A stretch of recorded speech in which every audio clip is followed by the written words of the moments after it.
我哋嚟睇下呢17大目標有邊幾個係我哋可以喺日常生活入邊完成嘅。不如就從我哋嘅學校開始入手啦，我哋好長時間都會喺學校上堂啊嘛。好啊，不如我哋每人諗一個可以想解決嘅問題，一齊嚟投票睇下解決邊個啊！好啊，定。咁而家就一齊嚟投票啦！投票嘅規則就係每人只可以投1票，唔可以投自己嗰個。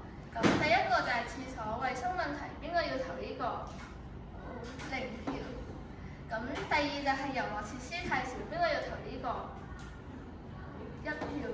咁第三個就係校園綠化植物太少，邊個要投呢個？2票。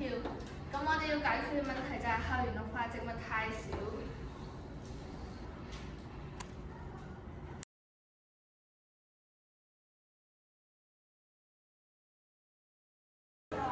我哋而家嚟帶大家睇下我哋圓滿嘅校園啦。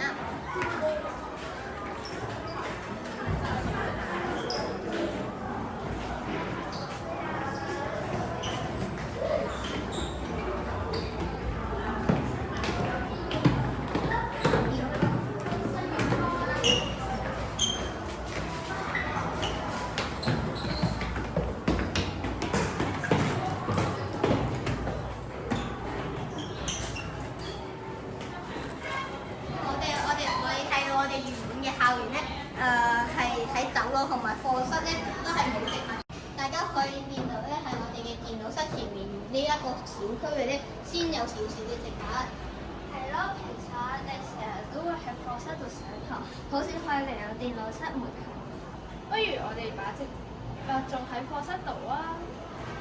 好啊，種喺課室度，更可以等我哋嘅同學咧喺上完堂落堂嘅時候，攰嘅話可以去欣賞一下呢啲植物，而且佢哋仲可以將二氧化碳轉成氧氣添。如果我哋喺課室度種成功嘅話，我哋就去第2班嗰度同啲同學仔一齊種啦。好啊，好啊！